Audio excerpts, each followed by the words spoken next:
So it's pretty warm right now. I'm gonna let it sit for 5 minutes and try and restart it. Pretty much same conditions as last time. We'll see if we've changed anything.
You can hear that bog. It's not a nice fast acceleration, so it's going lean.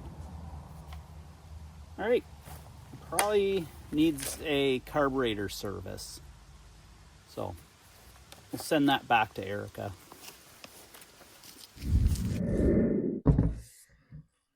Well, I would say that it runs better than it did last time, but it's still not good enough. So I do believe that that summer-winter shutter was getting the carburetor way too hot on this saw, with that shutter being missing. But we still have a fuel issue. So let's pull the carb back off of this. Bar and chain off. Let's get to it. So if you're just tuning in here and wondering what I'm talking about, yesterday we looked at this saw. A customer dropped this off and he said that it has a running issue. And when it gets hot and you shut it down, it won't restart again. So yesterday we did some diagnostics on this saw, did a fuel system check, did a pressure vac test, compression test, spark test, all the things. But we found the summer-winter shutter was missing. So the carburetor would have been getting all the heat from the engine. It's very hot here, and he was running a dull chain. So if you missed yesterday's episode, you can go back and see that, which will show you the diagnostics of this saw. And we're picking up where we left off yesterday. This is an MS261 MTronic saw from 2018. And that's our bar and chain. His chain is dull, and his bar is bent. In yesterday's episode, you'll see us try to cut with his bar and chain, and this thing wouldn't even go through the wood.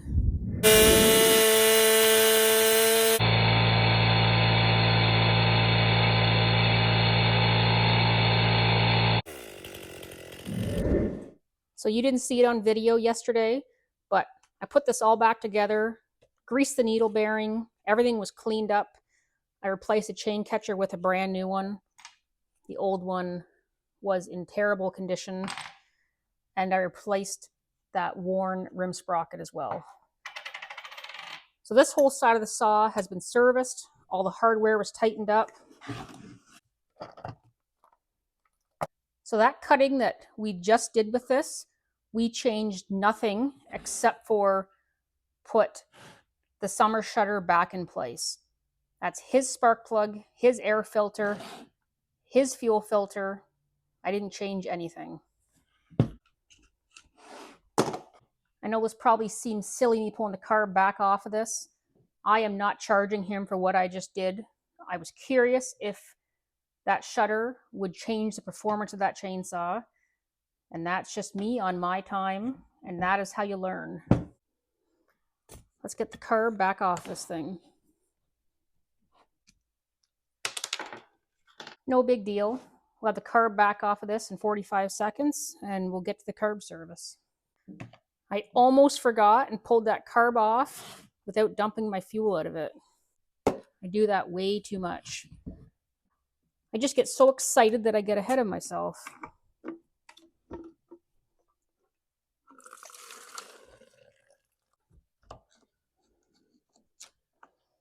There we go. No problem. And if you see in episode 1, we checked the tank vent, we tested the fuel line, we went through all the basic diagnostics. We looked inside the piston cylinder, did a compression test. We have 170 pounds of compression on this saw. Pressure vac test passed, no problem. So I have narrowed the problem down to this carburetor. Well, whose carb stand should we use today? Let's use the one that Scott sent me. And Scott is from the Greasy Shop Rag. Thank you, Scott. So for my carb, this is the carb kit that I need, RB176. This is for this carb. This may not be for your carb. 261s came in non-MTronic. They came in MTronic. So when I look at my carburetor here, there's a few numbers on it. C1Q. So those numbers there, 114130. Those are the numbers that told me what carb kit I needed. If you're going to go to your dealer for a carb kit, if you can take the carb with you, they're going to want to see these numbers.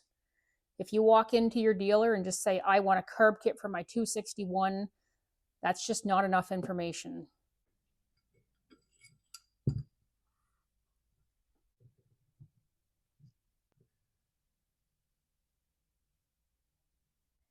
So the fuel pump diaphragm is crinkly. It has a memory. It's probably original. The screen looks clean.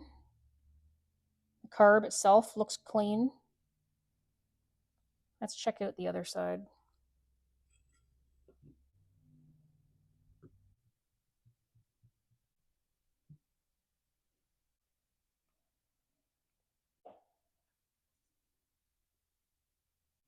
Let's just check the height of that metering lever. We're going to use the C1Q side of this. It's actually kind of on the low side. Yep. Right from the factory, probably too low. But this problem hasn't existed since he bought it new. It's a new problem. So he's ran this saw for quite a few years without issue, but we will adjust that. I don't like that. Too low. It looks like 10 to 20 thousandths too low. I have seen this before. Right from the factory, metering levers just not set properly. I'll just pull that little screen out. It looks clean, but the kit comes with a new one, so we'll just replace it.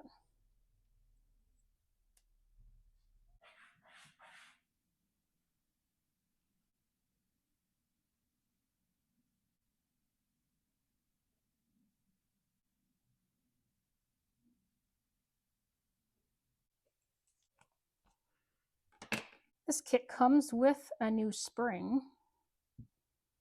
Most of those kits don't, so there's the old spring.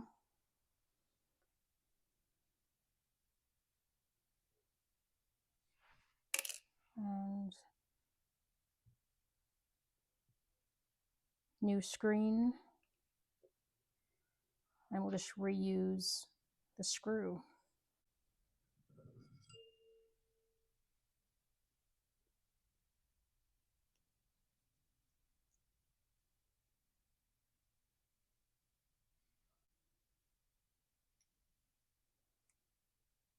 Okay, new screen is in. Just a blunt object of the right size.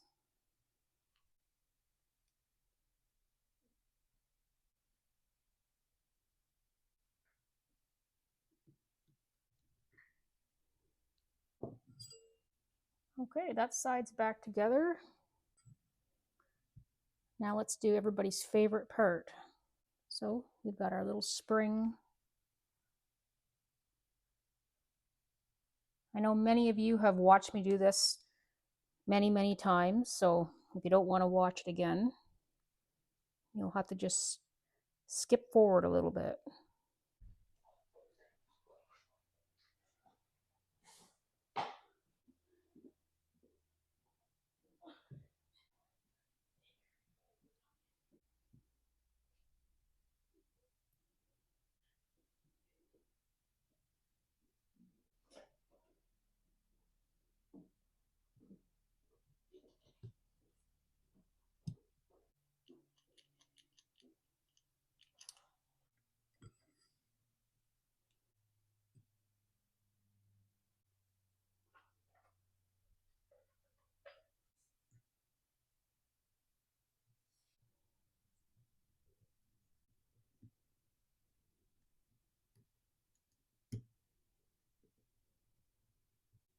Okay, the carb kit is installed.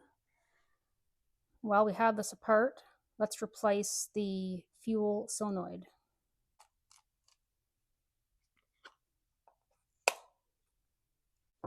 Okay, so let's unplug this.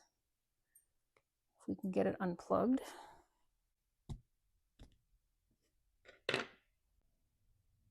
So let's unplug that. Move it out of the way. I'm going to take that screw out.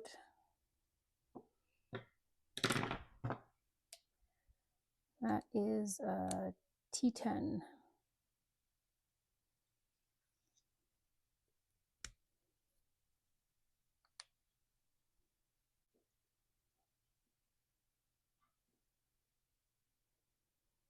So there is our black solenoid there. And we are going to replace it with, there's your part number.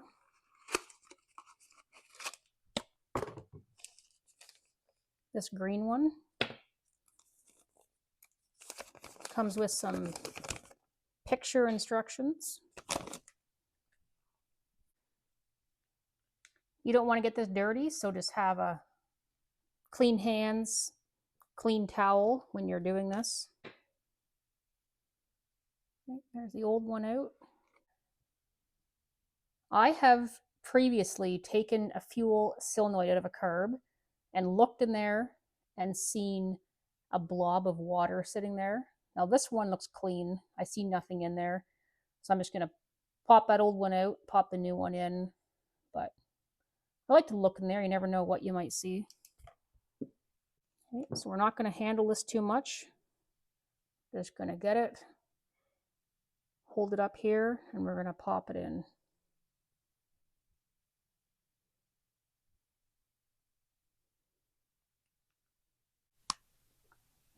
Just like that. It kind of clicked down in there. Okay, and we'll put our little bracket thing back on.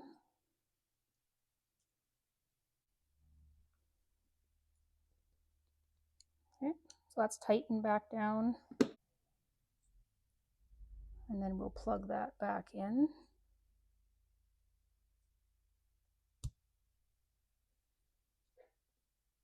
There, our carb is ready to install again.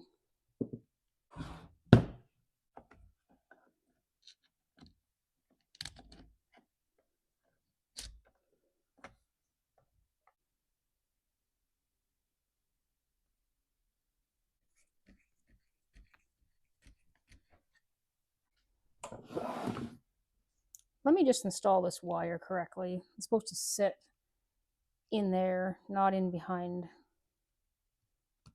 There. Then its holder, plug back in. There is little wire holder things in behind here, And I think what that's for is if this was an Arctic saw, that's where the wires would run, I'm pretty sure. Okay. So it came in here with this black filthy air filter. We're going to put a new one in it. Actually, I've got the whole service kit here for it. There's the part number. So the service kit comes with a new air filter, new spark plug, new fuel filter. It wouldn't hurt him to have any of them, so let's just do all three. Check the gap on the new plug, and it's good.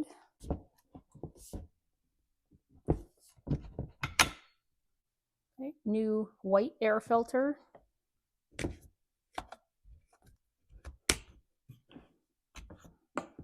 Okay, that all looks good.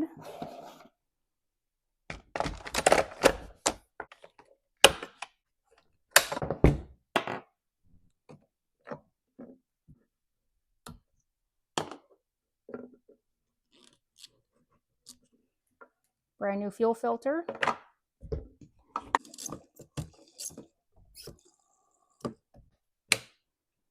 Well, we have gone through this saw completely. We're going to put a bar and chain on it, go back out and cut with it. And if it still acts up, then I need to find a new job. I've got his old parts here for him. Air filter, spark plug, fuel filter, mangled chain catcher, worn out rim sprocket, carb kit, and fuel solenoid. You can look at this as a service part. If you have an MTronic chainsaw, if you have the carb part for a kit, replace that at the same time, and your fuel filter. They go hand in hand. And that's pretty much it. And his bar and chain are trash. I'll tell him that, and then whether he wants a new bar and chain will be up to him. So I'll put our bar and chain back on this. Okay, my bar and chain back on, and I'll meet you out in the woodpile. Hopefully I still work here after this. All right, Erica has just done the carburetor work. I'm gonna start this. It'll probably have to purge a couple air bubbles out, and then I will do the version 2 MTronic reset, which is with the brake on. I'm gonna start it in the start position and leave it sit, not touch anything for 90 seconds. Here we go.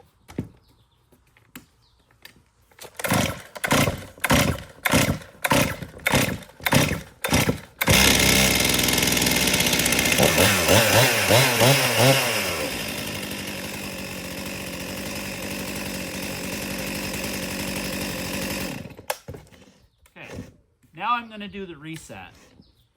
So I'm going to start it in the start position and just leave it 90 seconds.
I'm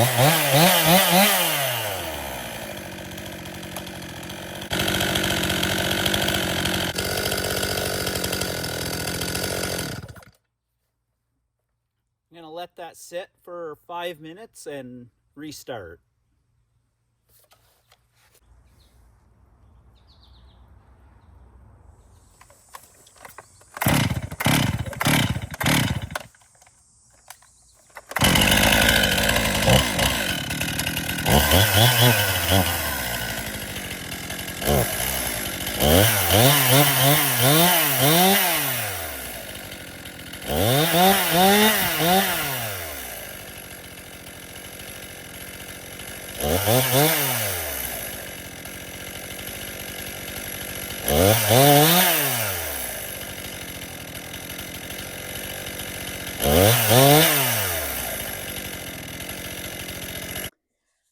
Chainsaw gods, have mercy on me.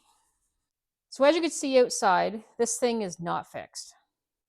I brought it back in, pulled the carb off, did a pressure vac test while the saw was hot, and it passed no problem.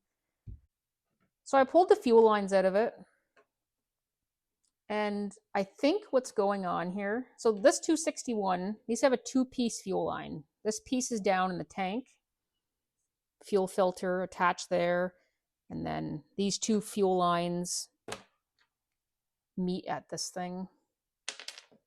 So the upper piece of the fuel line, where it attaches to the inlet on the carb, remember early on we pressure tested the fuel line and there's no leak. But where this attaches, it's loose. And when I first brought this in and pulled the carb off of it, it was so loose coming off there. So I think the hotter this gets, the looser it gets. And I believe when this thing gets hot, we are sucking air at this connection. So we are going to replace the fuel line in this. Even though it's not leaking, I think it is giving us a problem. This all is part of the fuel system, and we have done the carb. So let's replace both these fuel lines and button this thing back up again. I just asked Tyler, and he said, I still have a job here for now, as long as I can fix this saw. What would other shops do right now? They'd probably say, we've had our best men on this saw for 8 hours. It's unfixable. It's not worth fixing. Go buy a new saw. That's not what we're going to do here. We're going to fix this thing if I have to stay out here all night.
I'll let that sit 5 minutes and we'll give it another try.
it's working good. Just jammed it up.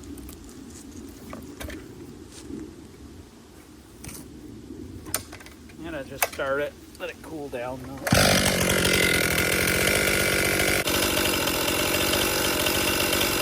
I think it was pulling air around that fuel line where the inlet for the carburetor goes into the fuel line. I think it was pulling air as it would heat up and the fuel line would expand a bit.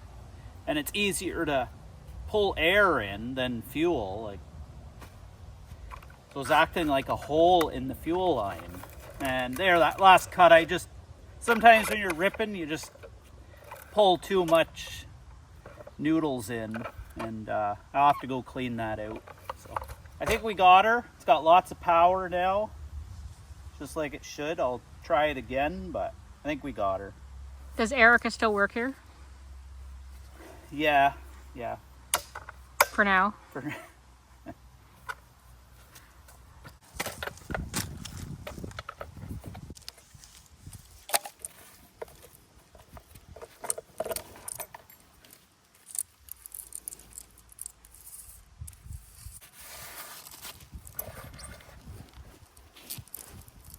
It's a little small of a saw to be ripping with.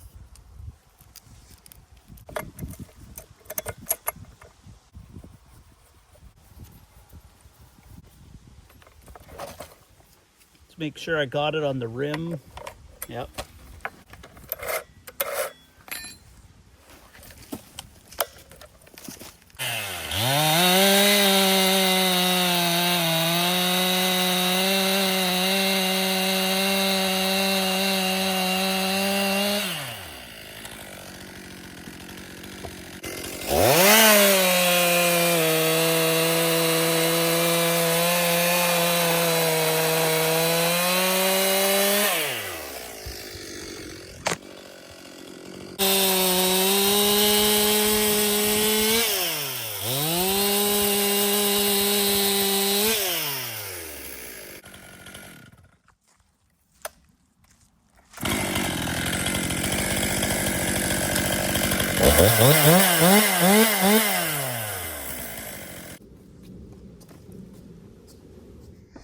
So we went through this saw completely.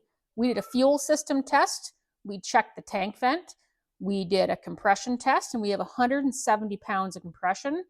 We had a look in at the piston cylinder, and they look really good. We did a pressure back test, and this is a tight saw.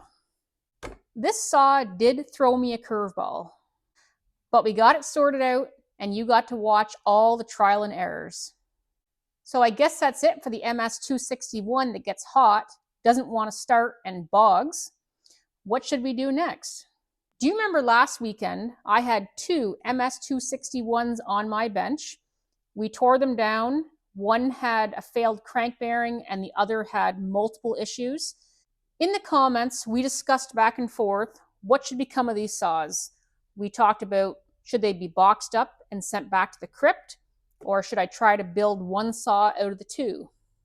Although sending them back to the crypt would be easy, it would be no fun. I've decided that we're going to bring both those saws back up to the bench, and we're going to do our best to build one running saw out of the pair of them. Well, I guess I'll get my bench cleaned off, and I'll get those two wrecks back up here on the workbench, and I'll get down to work. Thank you so much for watching, and I can't wait to see you next weekend.